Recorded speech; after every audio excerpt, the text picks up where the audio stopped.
Differentiated instruction is a framework or philosophy for effective teaching that involves providing different students with different avenues to learning. Differentiated instruction is so important to implement in every classroom. As educators, it is our duty to help students learn and grow daily in and outside of the classroom.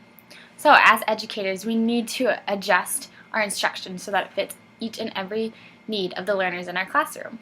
There are so many components that we can allow that are important to understand and apply to our teaching to give the proper instruction to our students. It all begins with the brain. So we must understand what's happening in each student's brain to understand how he or she are going to learn the best. So with that, students have different learning styles and different learning preferences. Some of the influential people involved with differentiated instruction are Kolb and Dunn, and they have stated that there are 3 different styles that students prefer: auditory, visual, and kinesthetic. So in our classrooms, we can't just teach our students in the way that we prefer, but we must teach in different ways and provide different opportunities for students that maximize their strengths. So another important aspect are Howard Gardner's multiple intelligences. There are 8 different learning styles that are important to know so that as educators we can offer options to our students. So some of the different multiple intelligences include interpersonal relationships, intrapersonal, musical, logical, mathematic, things like that. So we can kind of adjust our instruction so that we can fit learners' preferences. Differentiated instruction also has many models like the thinking styles, Bloom's taxonomy, hierarchy of needs, emotional intelligence, highly effective thinking, and the 9 body-brain components. So when it comes to differentiated instruction, 9 elements are commonly and continuously seen and are part of the process. Those are the 9 body-brain components, and they are absence of threat, nurturing reflective thinking, immediate feedback, enriched environment, adequate time, choices, collaboration, movement, and mastery. These 9 elements are so important for our instruction, and when we want to teach our students, we should make our instruction thoroughly thought through, and it should become part of our everyday classroom. If we implement these into our classroom, the atmosphere will change and students are going to be able to grasp the concepts and skills that are being taught. So the importance of knowing these concepts will greatly help us to differentiate for our students and help teach them in the best ways that we can.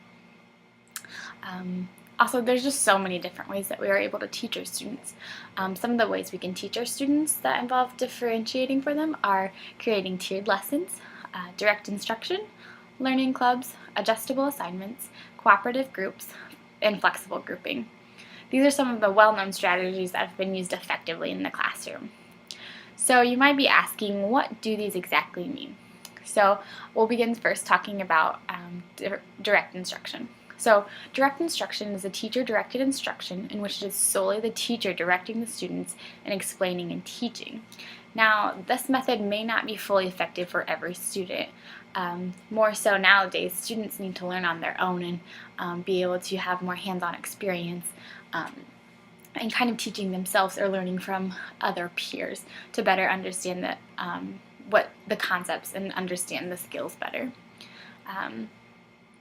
So this method does have a few negatives in the fact that it isn't hands-on, and it lacks the support of allowing students to explore and think on our own. In today's society, we really strive to let students become their own teachers and to learn through their own understanding and through their own grasping of the concepts.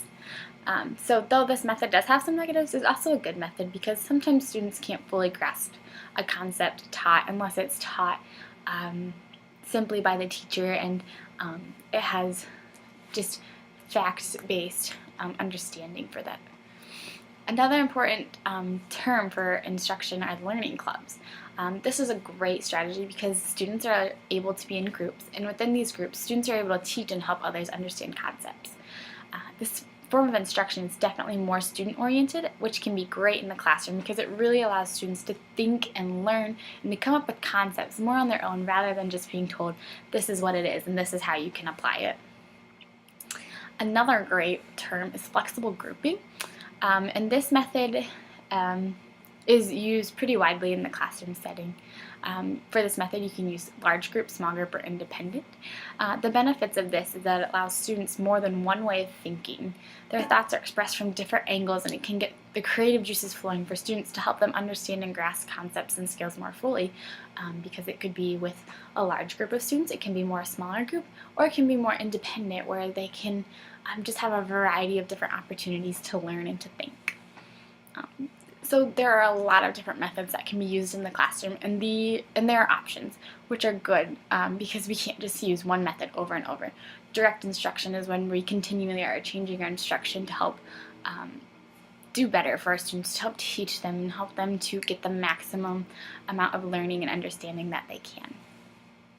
So since we've learned about the different components of differentiated instruction and the different ways to teach our students, there are a few ways in which we can kind of organize our instruction, which is the next part of what direct instruction is. Some key ways we can apply our teaching and instruction are through choice boards, centers, contracts, driving questions, assignments, problem-based learning, projects, and sharing groups. So to talk about a few of them, choice boards are a great activity to get students involved. So for choice boards, you can have something like a post office where students learn about how to address letters, like the letter format and the proper intro, like beginning, middle, and end, and the signature, which are super important for students to learn when they get out in the real world. They need to know how to write a letter. They need to learn how to be proper.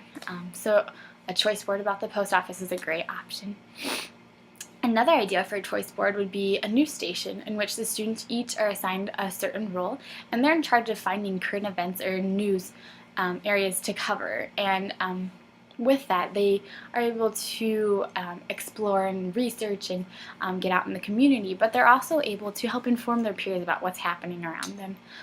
Because sometimes students don't have access to that or don't choose that as their preference of learning, like what's happening in Washington, D.C., what's happening in the sports world, or what type of weather is happening around the area, or just even in the United States in general. So choice boards can offer a wide variety of instruction, and it gets students involved, which is great, and it keeps instruction very interesting. Another great idea is forming groups, and from these groups, students can create contracts. With contracts, students are held accountable for their actions and the work, and it's not by the teacher, but it's by their group, so they're held accountable by their peers and by themselves. Contracts can be very specific, or they can be more broad, but through a contract, students can understand the group, they can understand the importance of their role and how they play into that project. If students aren't performing correctly in the group, then they have a chance to meet with their peers and look at the contract and, evaluate and come up with a solution to fix that problem based upon that contract that this group created and signed, and keep them held accountable for their actions. So we also must remember that students are diverse learners and don't always follow teacher-directed instruction. It's not about the teacher and their ability to teach the skill or a concept effectively, but rather it's about the students and if they're able to grasp the concept and skill with a full understanding and knowledge of being able to apply it. So just to kind of wrap this up, all in all, learning takes time. It's not going to happen lickety-split like that. You have to, you have to want to be there for your students when it's hard, and you have to understand students are not going to get it the first time you teach it, because learning is a process, and with that we must understand that it's a two-part process.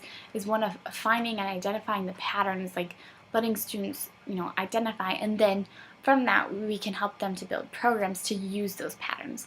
So basically for direct instruction, it kind of comes down to we need to teach our students with what we want our students to know, and secondly, what do we want them to be able to do with that knowledge that they learn and that are being taught. We're not just teaching the curriculum given to us, rather we're teaching our students to be effective learners and to be able to go out in the real world someday and to do great things. We're teaching them concepts and skills that can greatly affect how they live their lives someday.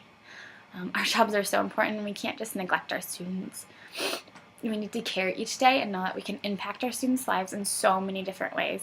And it might just take more time on our end, but it's worth it in the end. So differentiated instruction is something that needs to be part of our curriculum as teachers because it has such an impact on the way we can teach and the way our students can learn.